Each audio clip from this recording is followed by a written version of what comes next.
Lal Bahadur Yadav, gram तरिया, वाराणसी से आप लोग के बीच में एक बिरहा भेज रहा हूं। मुझे पूर्ण विश्वास है कि आप लोग जरूर पसंद करेंगे। आप लोग लाइक सब्सक्राइब जरूर कीजिएगा। सभी बिरहा प्रेमी लोग को नमस्कार, प्रणाम।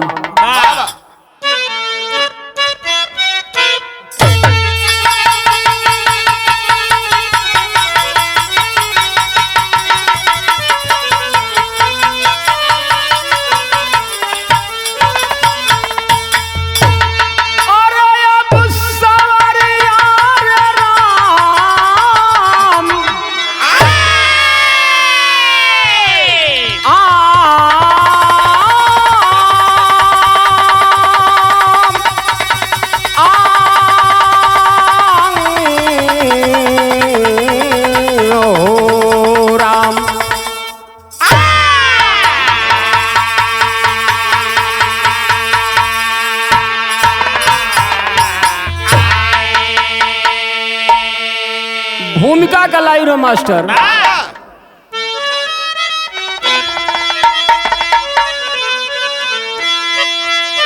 है धधकती किनारे चिता स्वप्न की, सारी हस्ती जली आज इंसान की। बेवफाया समा झुक गया शर्म से, पावन गरिमा गई राम हनुमान की। था अतुल प्रेम पावन जगत के लिए, अरे जख्म से क्यों ये जख्मी फसाना हुआ। राम राज सभ्यता की न पहचान है, स्वार्थ में आज पुलकित जमाना हुआ।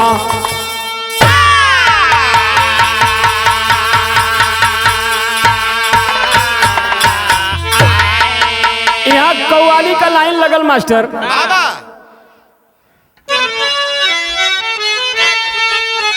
वाह वाह, क्या बात है, वाह वाह। अरे मैं सर में रवि के सामने, अरे मैं सर में रवि के सामने, अरे आएगी फातिमा।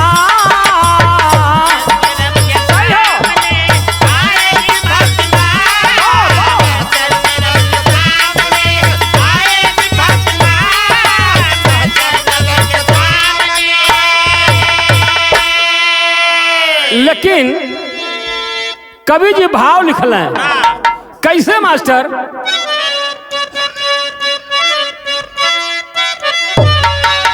अरे सुन लो समाज वालों, समाज वालों से कहना है।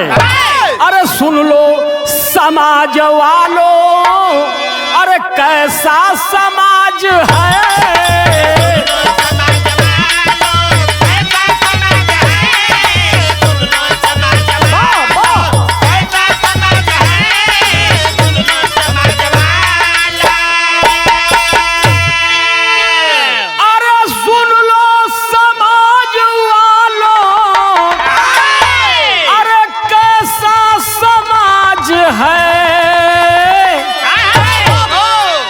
धरती पर मेरे अभी भी, अरे धरती पर मेरे अभी भी, अरे रावण का राज है।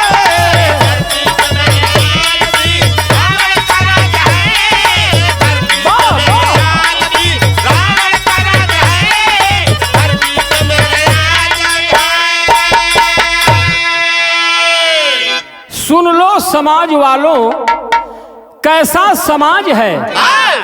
धरती पर मेरे अभी भी रावण का राज्य है। कहानी को देखते हुए कवि जी को लिखना पड़ा, लेकिन कहानी शुरुआत हो गई मास्टर। कहाँ का कहानी बा।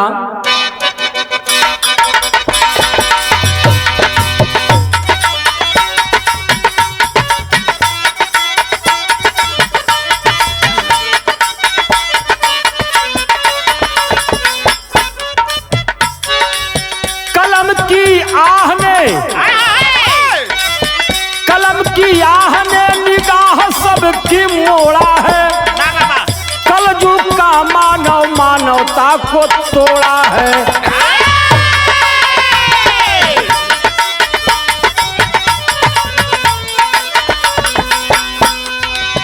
मुरादाबाद जिले की सही कहानी है, मुरादाबाद जिले की सही कहानी है, ठाकुर हरपाल सिंह की चढ़ी जवानी है।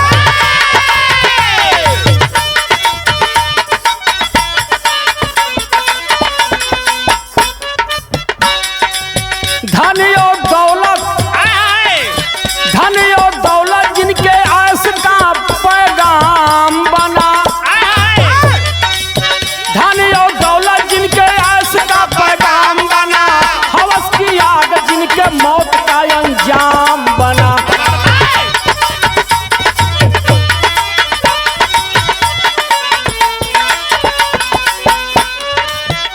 गांव की बेटी पुष्पा चल पड़ी बजरिया में, गांव की बेटी पुष्पा चल पड़ी बजरिया में, रास्ता रोक लिया ठाकुर वह डहरिया में।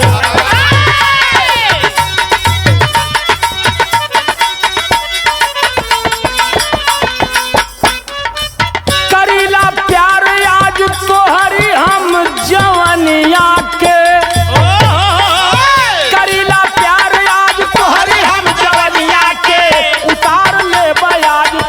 हम नथुनिया के।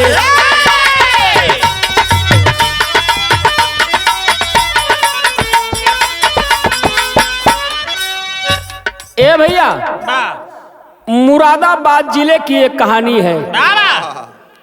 ठाकुर हरपाल सिंह गुंडा किस्म का था, तमाम प्रकार का अत्याचार किया करता था। गांव की ही बेटी पुष्पा बाजार जा रही थी, रास्ता रोक लिया।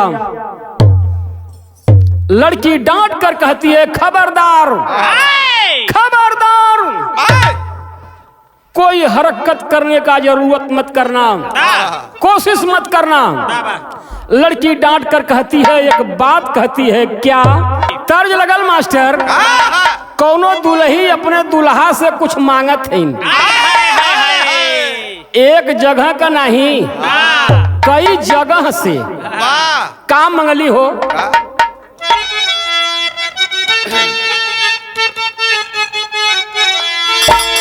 अरे पटना से पहुंचे बलम जी, अरे पटना से पहुंचे बलम जी, आरा से उठ लाली, अरे यारा से उठ लाली, मंगवाईदा छपरा से चूदरिया छीटवाली, मंगवाईदा छपरा से चूदरिया छीटवाली, मंगवाईदा छपरा से चूदरिया छीटवाली। लड़की कहती है ठाकुर हरपाल से, क्या कहती है? अरे जौने धरा पर सीता गईली, अरे झांसी वाली रनिया, अरे झांसी वाली रनिया, इज्जतिया कैसे जाई ना उतरी नथुनिया, इज्जतिया कैसे जाई ना उतरी नथुनिया, इज्जतिया कैसे जाई ना उतरी नथुनिया। लड़की कहती है कि जिस राह पर सीता सावित्री चली हैं, उस राह पर मैं चलने वाली हूँ। लेकिन हरपाल कहता है, क्या?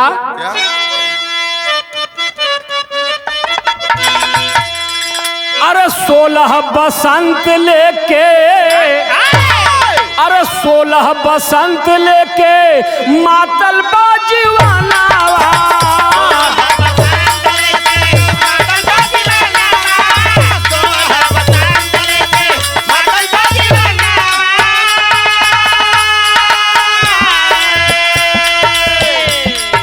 गोरी एक दिन चली, गोरी एक दिना हमारे अंगना,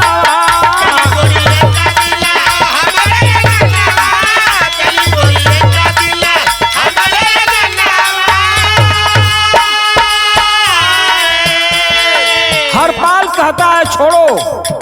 मैं जो कहता हूं वो सुनो। क्या कहता है हरपाल? अरे आके बजाता सजिया पर तू, अरे आके बजाता सजिया पर तू झम झम के पैजनिया, अरे झम झम के पैजनिया, इज्जतिया कैसे जाई ना उतरी न दुनिया।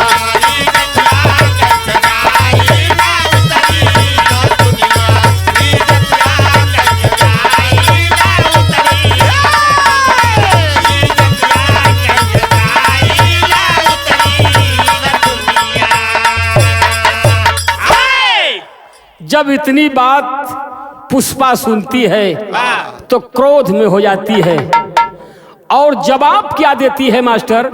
यहाँ तर्ज लगल।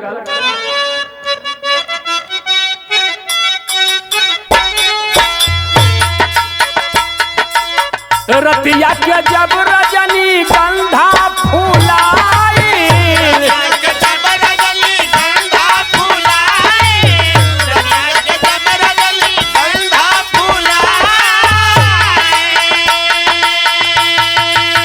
रतिया के जब रजनी गंधा फूलाई, बसवरिया के पिछवा चाँद आ गइल, बसवरिया के पिछवा चाँद आ गइल, गोरी रे गोरी रे गोरी रे गोरी याद आ गइल।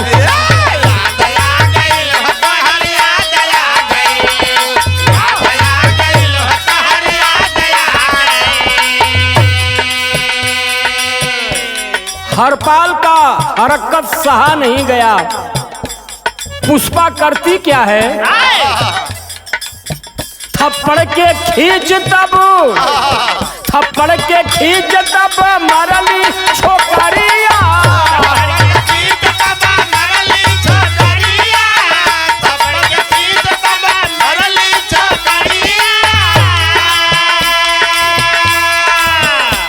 क्रोध में हो जाती है पुष्पा। करती क्या है? गुस्सा में बन गईली काली नागिनिया,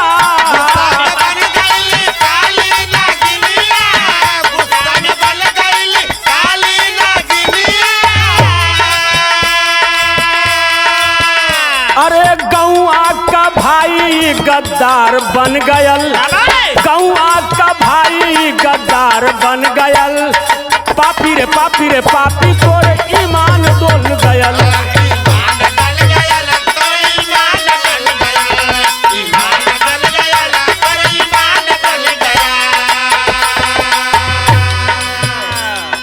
पुष्पा करती क्या है? थप्पड़ के खींच तब मरली छोकरिया,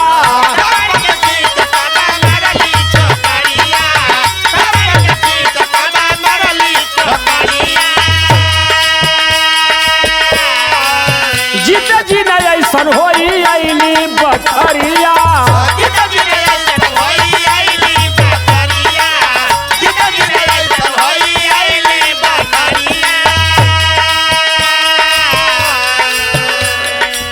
सोचेला ठाकुर हम ले बदलावा,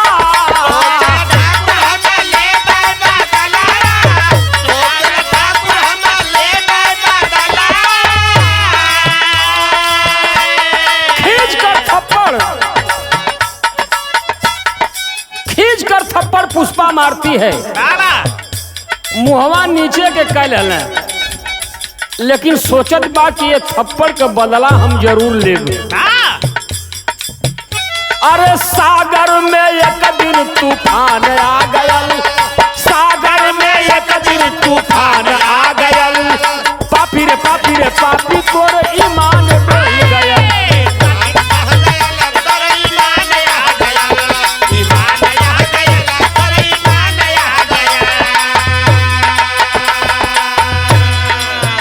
ए भैया, हरपाल कहता है कि इस थप्पड़ का बदला जरूर लूंगा,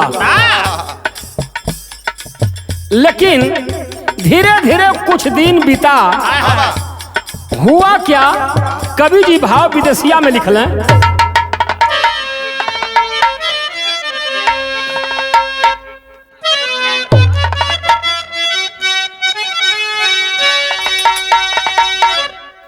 विदेशिया में कवि जी भाव लिखल हैं।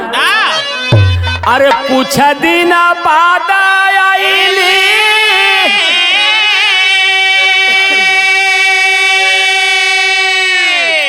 अरे गाँव में बरातिया हो,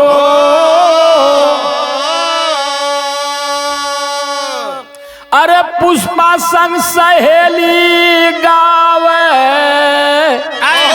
चलली मंगल गीतिया।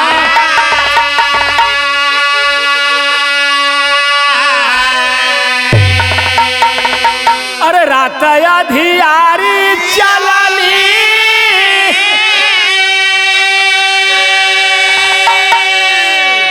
अरे भैया अपन बखरिया हो,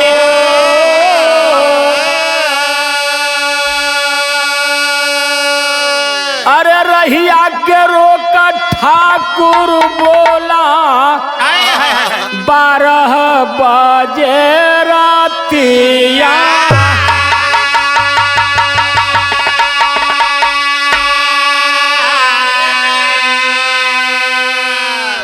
गांव के ही बगल में निमंत्रण था। पुष्पा अपने सहेलियों के साथ मंगल गीत गाने के लिए गई थी। रात को 12 बजे रात को लौट रही थी। हरपाल पता लगा रहा था कि कब मौका मिलेगा कि मैं अपने थप्पड़ का बदला लूंगा। ए भैया, लेकिन यहाँ एक लाइन तर्ज है मास्टर। वाह वाह,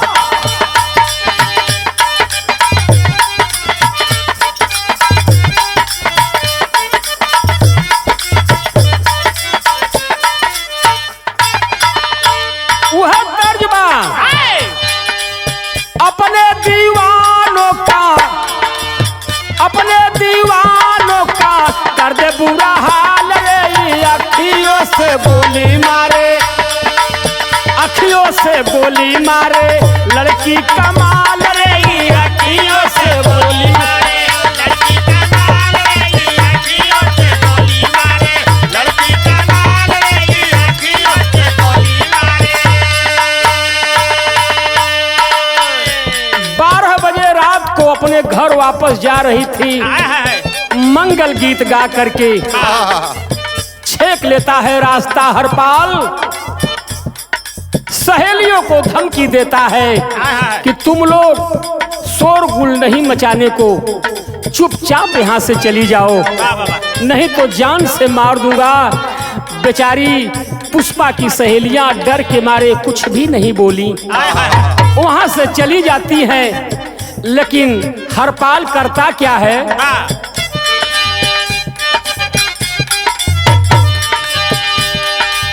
पकड़ी कालाई बोला, पकड़ी कालाई बोला, ठाकुर गवार रे जो बनावा कटार लागे, जो बनावा कटार लागे, पंजा मोरी नार हो जो बनावा कटार लागे,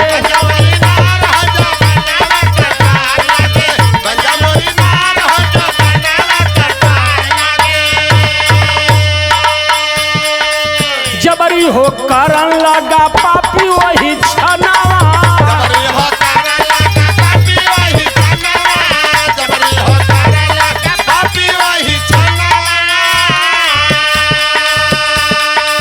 पुष्पा के उठा के चली दिहल पीछे बनावा,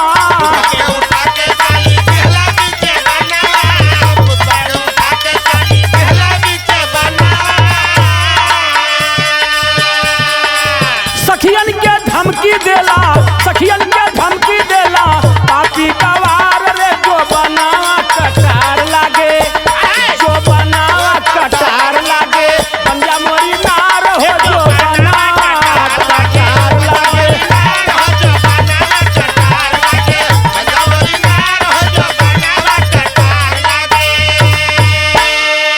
ए भैया सहेलियों को धमकी देता है, बेचारी डर के मारे वहां से चली जाती हैं। पुष्पा को लेकर के बगल में घन बगीचा था, उसी में ले गया। हाथ जोड़कर पुष्पा कहती है कि भैया भैया छोड़ दे भैया मुझे, लेकिन नहीं माना। लड़की कहती क्या है कि अरे गांव का भाई भाई होता है, करता क्या व्यवहार यही, दुनिया में मानव का होता का इतबार यही। लड़की समझा रही है कि हो सकता है कि मान जाए, शर्म से शर्मिंद हो जाता। ये आसमान का बादल है, सदा सुहागन सिंदूर होता, मानवता का काजल है। लड़की समझाती है, परथोक देती है कि हो सकता है कि मान जाए, लेकिन नहीं माना। लड़की रो रो करके कह रही कि भैया भैया मेरे आबरू को छोड़ दे भैया, मैं तुम्हारे एहसान को नहीं भूलूंगी। हरपाल कहता है कि क्या उस दिन थप्पड़ को भूल गई? कहती है कि भैया जो हुआ सो भूल जाओ, छोड़ दे भैया, मैं तुमसे विनती करती हूँ। लेकिन किया क्या? तेरी का भाव लगल मास्टर।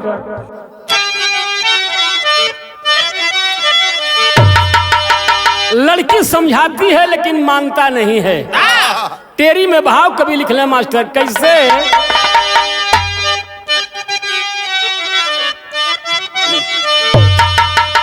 कि अरे करम में जे करे लागल अगिया, सवारी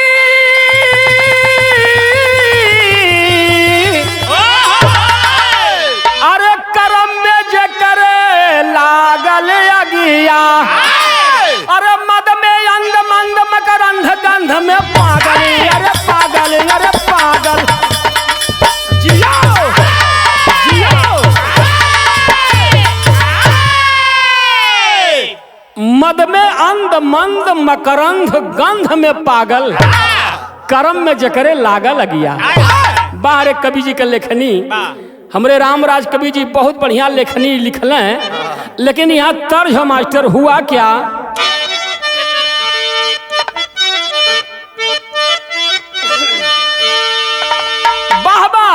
यह तर्ज बाम, अरे पातर राम जी का, अरे पातर कमरिया हो रामा,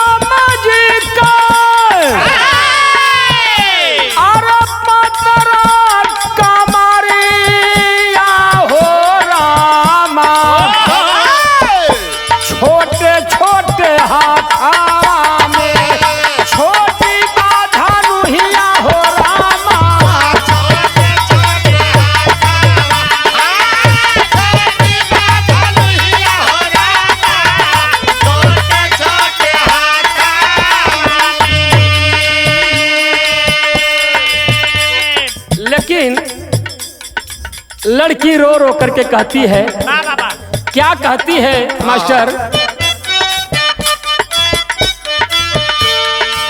जीना लूटा जीवन कई, जीना लूटा जीवन कई, जो गवाल तथिया भैया, जीना लूटा जीवन कई, जो गवाल तथिया भैया, जीना लूटा जीवन कई।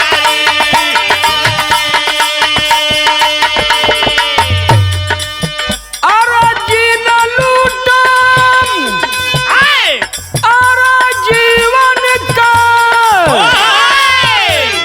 अरे जो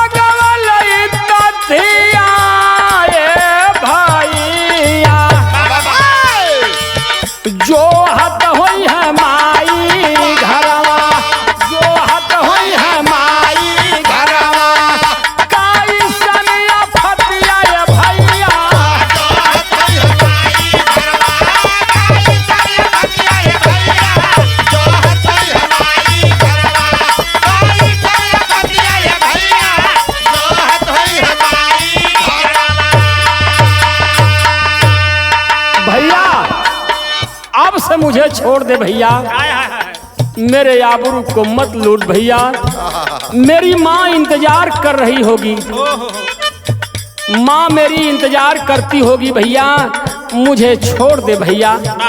लेकिन एक नहीं सुनता है, किया क्या पापिया के दिलावा में आइल ना डरा दिया।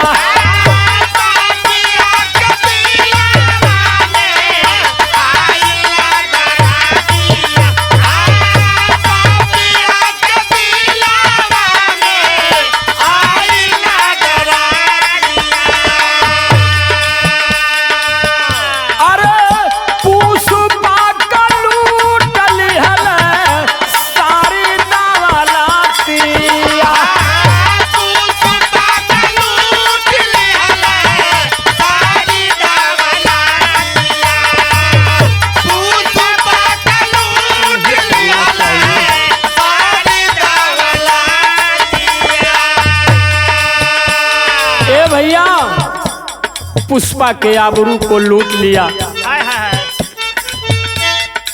मुरली वाले कन्हैया को याद करती है कि प्रभु क्या अरे सुनली कन्हैया रखला, अरे द्रौपदी कलजी आए भैया, सादिया भयाना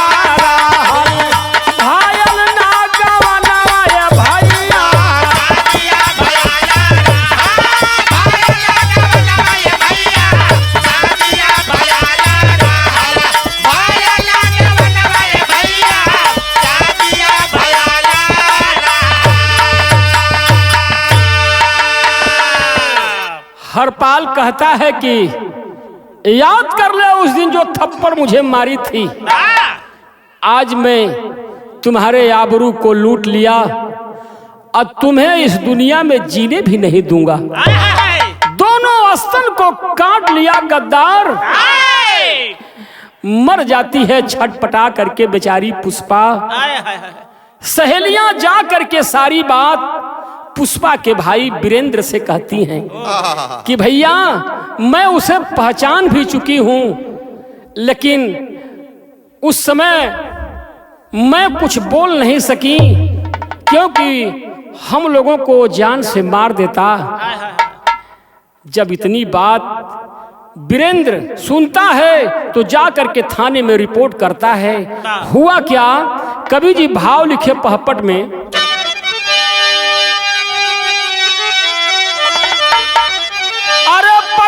पुलिस लाई जेहल खनावा पैरी बन गईल, छूटा जमानत पर आइल भवनवा पैरी बन गईल।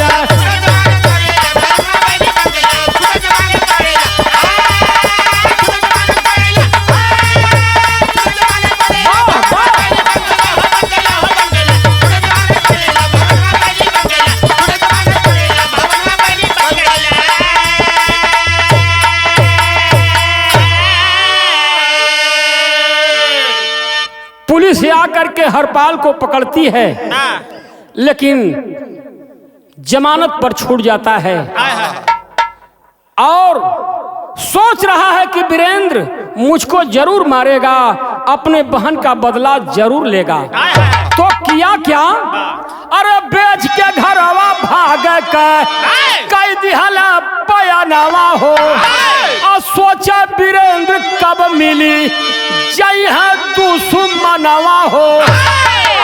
चाहे धरती आई सूरज चनवा पैरी बन गईल, छूटा जमानत पर आइल भवनवा पैरी बन गईल।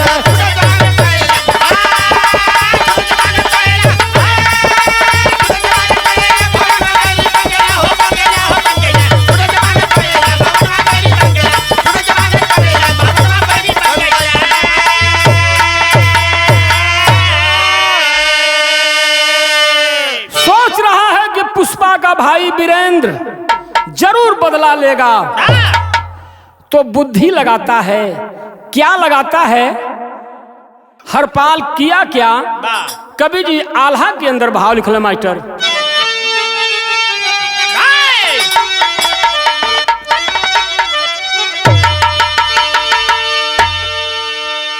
ए भैया भाव कवि जी बड़ी अच्छी लाइन लिखले का, अरे चोरी चोरी पतावा अरे लगावला बीरानावा, अरे ले अपने बहिनी का बदला चुकाया,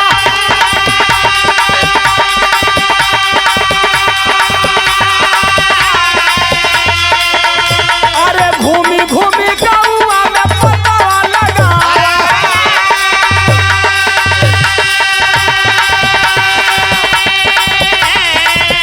अरे एक दिन दोपहर में कैले सौ पाया,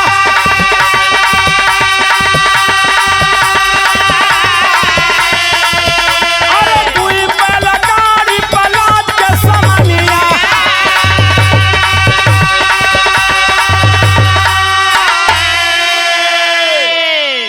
पता लगा रहा है वीरेंद्र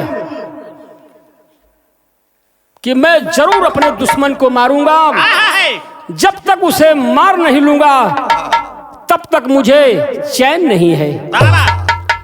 लेकिन यह हरपाल कहीं दूर जाना चाहता है कि वीरेंद्र जरूर बदला लेगा, लेकिन अरे दुई बैलगाड़ी पलाट के समनिया,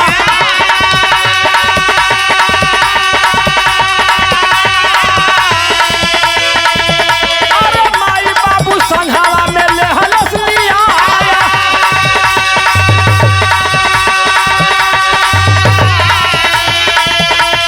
यहर पता लाग गयल सुना सरवा के,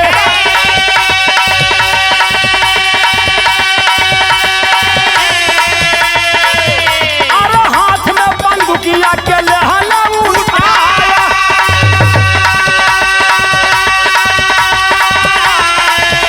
अरे रोवा माई बाबू देखी बचा कल्ला सिया,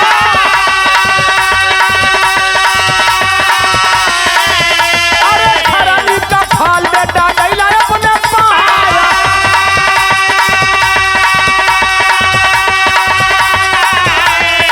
अरे रोवा माई बाबू देखी बचा कल्ला सिया, करनी का फल बेटा गैला अपने पाए बोला,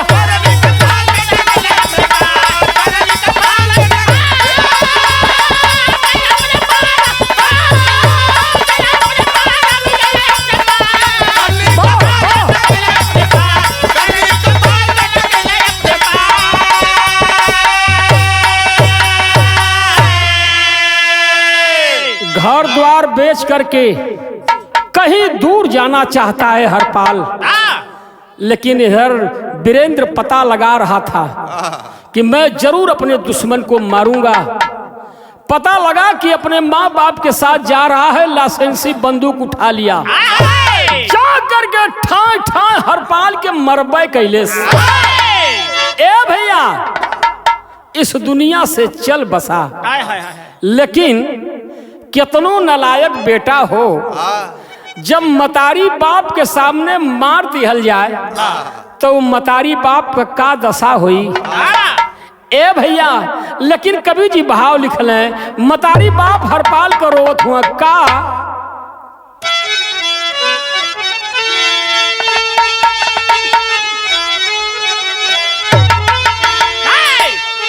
हरपाल के लाश को देख करके हरपाल के माता पिता रो रहे हैं। भाव कवि जी लिखे कैसे, अरे हिमगिरी अरे हिमालय का बजर भइली छातिया, अरे अब क्या दे पिंडा पनिया बहली असिया,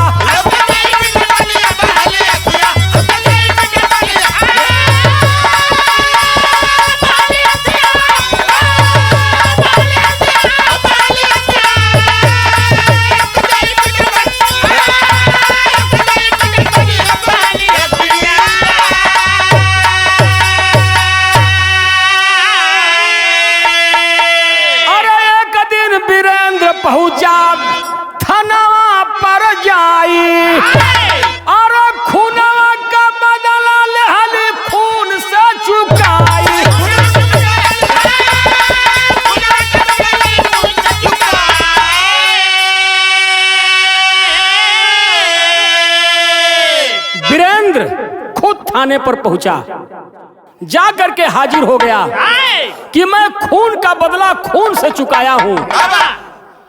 थानेदार के सामने जा करके हाजिर हो गया, कह रहा है क्या, अरे चाहे गरीब के झूला दा फांसिया, अब क्या दे पिंडा पनिया बहलिया सिया।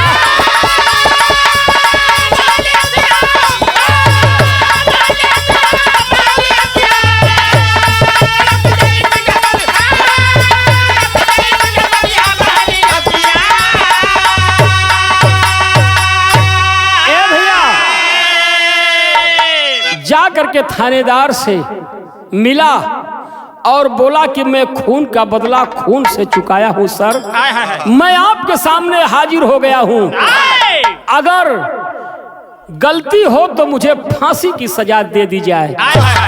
लेकिन कुछ लोग का ऐसा सहयोग लगा, ऐसा सहयोग मिला कि साफ साफ वीरेंद्र बच जाता है।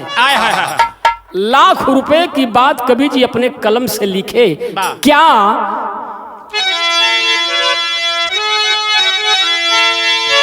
सब कर बहन बेटी जान एक समान हो, अरे दुनिया में मानव का यह पहचान हो।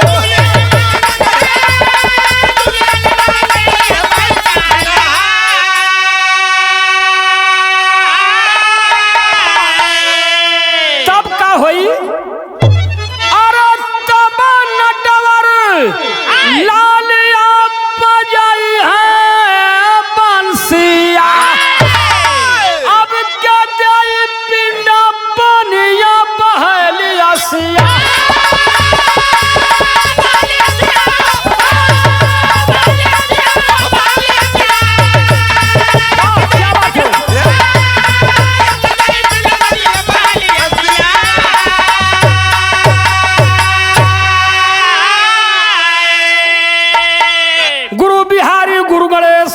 गुरु रामलाल की माया, स्वर्ग गया चंद्रिका कवि।